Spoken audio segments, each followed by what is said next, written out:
السلام عليكم ورحمة الله، سعيدة بلقائكم مرة أخرى فيديو جديد على القناة. اليوم كنقترح عليكم تحضير لي طرونش بواحد العجينة أو واحد الجينواز اللي كتجي خفيفة بزاف. والله العظيم مهما شكرت لكم فيها ما تصوروش كيفاش كتجي بواحد الخفة، كتجي احسن من لي بات اللي كناخذو من لي باتيسري. فكنتمنى فعلا انكم تتبعوا معنا للاخير. واحد الجينواز اللي هي ناجحه، لان لا جينواز هي السر ديال اي طورطه او اي لي طرونش. فما تنساوش لايك الفيديو اللي عجبكم باش يتقترح عند الاخرين. اشتركوا في القناه اذا كنتوا كتزوروها لاول مره. فعلوا الجرس باش توصلوا بكل جديد وفرجة ممتعة لكم جميعا.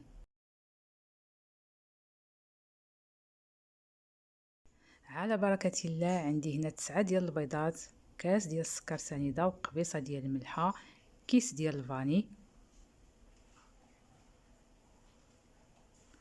وغادي ندير الكل يتطرب في الخلاط الكهربائي، ضروري منه في الاول نديرو السرعه اللي هي خفيفه، ومن بعد نزيدو السرعه بشويه حتى كيولي عندنا الخليط ابيض كما كتشوفوا. هنا ضفت ثلث كاس من زيت المائده. انا هنا غير مزربه الفيديو، فضروري غادي تخدموا غير من التحت للفوق وغير بشويه وانتم كتضيفوا بشويه. ضروري الطحين يكون مغربل، ولو تكونوا فايتين مغربلينو فعاودوا غربلوه بهذه الطريقه وانتم كتنزلوا وانتم كتخدموا. بالنسبه للكميه ديال الدقيق عندي 200 غرام. وزيدوا واحد الخماره مع الدقيق، خماره من وزن 8 غرام. وهذا هو القوام ديال الخليط اللي تحصلنا عليه. هنا غادي نقسمو على 3 ديال اللاطات. بالنسبه للاطات فكل وحده هنا عندي العبار ديالها، يعني ما غادي تقيدوا بحتى شي عبار لاننا من بعد غادي نقطعوهم. فكل لاطه عندي عندها عباره بشكل. غادي نقسموا هذا الخليط كما قلت على 3. هنا كما شفتوا عطاتني واحد الكميه، واحد الطورطه اللي هي كبيره. هنا خديت وحده وضفت ليها الكاكاو الخام من الوجه فقط. من نقطعوها يبان لينا يعني داك الفرق ديال الحلوى.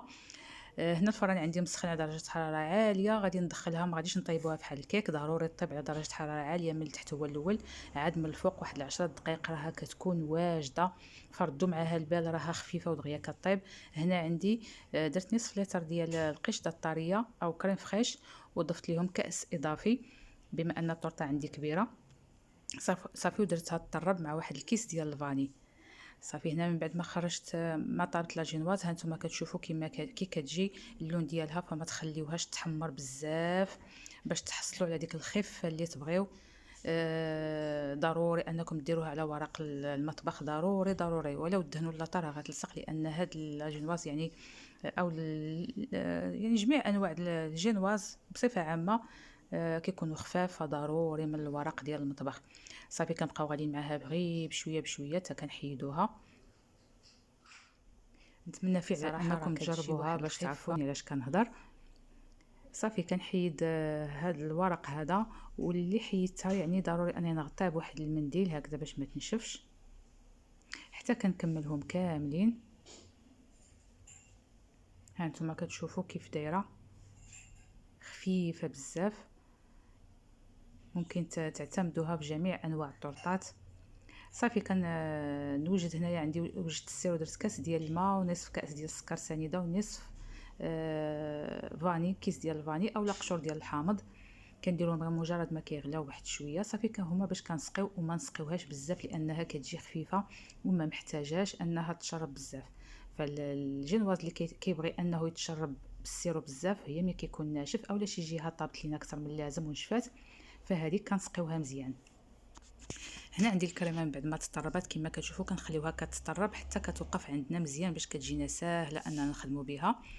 كنسقيو لا جينواز وكندير الطبقه الاولى ديال الكريمه وكنسرحها عليها. كما شفتوا لا جينواز او الكيك راني ما قطعتوش من الجوانب، غنخليو حتى نكملوها كامله ومن بعد نقطعوها.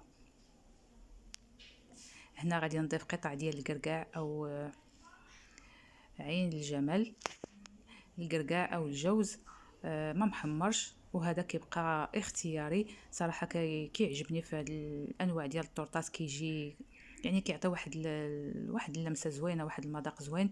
هنا غادي نضيف الطبقه الثانيه ديال لا جينواز ونسقيها كما سقيت الاولى، غير بواحد الطبقه خفيفه ديال السيرو. كما كتشوفوا اللون كي كيجي ديال داك الكاكاو. فبطبيعه الحال كيبقى هذه غير اختياريه، ممكن ديروهم كاملين لون واحد. انا ما بغيتش ناخذ الكميه ديال العجين ونزيد عليها الكاكاو، هي هكذاك الصراحه احسن. فدرت هذه الطريقه هذه. صافي غادي من بعد ما دهنتها غادي ندير الطبقه الاخيره والثالثه والاخيره، وحتى هي غادي نسقيها بنفس الطريقه وندير عليها الكريمه. ديما كندير واحد الطبقه ما تكونش غليظه وما تكونش رقيقه. صافي حتى كنكمل الوجه ديالها كامل. هاد المراحل كامله راني درتهم في الصباح ودخلتها للثلاجه، والعشيه غادي نزينها ان شاء الله على خاطري. صافي من بعد ما بردات وحتى الكريمه كتكون قبطات راسها وكتجيني سهله انني نقطعها، حيدت لها الجوانب. هنا الكريمه كتكون شاده والموس يكون ماضي باش تعطيكم داك التقطاع يكون مقاد كما كتشوفوا.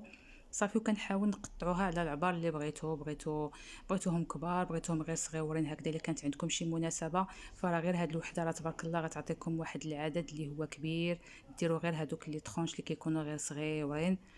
صافي وراه التزيين بطبيعه الحال كيبقى اختياري، فممكن تفننوا في الطريقه اللي تعجبكم. بطبيعه الحال الا بغيتو تزينوها بتزيين واحد كطورطه عائليه بطبيعه الحال ممكن. انا اختاريت ان نديرهم هكذا بشكل لي طرونش. صراحه وليداتي كيعجبهم بزاف هاد فملي كنبغي نعطيهم كل واحد كيختار الشكل اللي بغا. صافي هنايا عندي الشكلاط مذوب، ذوبته ودرت ضفت ليه واحد شويه ديال الكريمه. صافي وكنزين بهاد الخطوط لان هاد الشوكولاط من بعد ما غادي ينشف ما غاديش يجينا قاصح، حيت مخلطه مع الكريمه، يعني درتو بحال الشكل ديال لاغاناش. صافي وكنقطع بالحجم اللي بغيت كما شفتوا، وكندير عليهم الورق ديال لي كاب كيك. صافي وكنخليهم جانبا. وهذا هو التزيين الاول كما شفتوا. التزيين اللي هو بسيط جدا. هنايا خلطت الناباج مع النكهه ديال الحامض. صراحه ما انا ننصحكم انكم ديروا فوق حمام مائي باش كيجيكم يعني كيجيكم القوام ديالو رطب، ما يجيكمش بحال هكذا. انا ما يعني غير زربت عليه وصافي ما درتوش. صافي والتزيين كما كتشوفوا حتى هو ساهل. ممكن ديروا عليهم خطوطه ديال الشكلاط، يعني تزيدوا تزينوا اولا الفيرميسيل. هنا خلطت الروح ديال الفرومبواز مع الناباج، وهنا درت الشكلاط محكوك. وهنا كما كتشوفوا باقي التزيين راه باين موضح، وتحصلت على هاد الكميه اللي كتشوفوا بهذا الشكل. يعني باقين حبات اخرين من غير هادو. انا غير عطيتكم كل شكل عطيتكم منه شويه كما كتشوفوا، راه عطاتني واحد الكميه اللي هي تبارك الله لا باس بها. صافي كنتمنى فعلا الفيديو ديال اليوم يكون نال الاعجاب ديالكم، نتمنىكم تجربوها. كنشكركم على حسن المتابعه ونلقاكم في فيديو قادم ان شاء الله.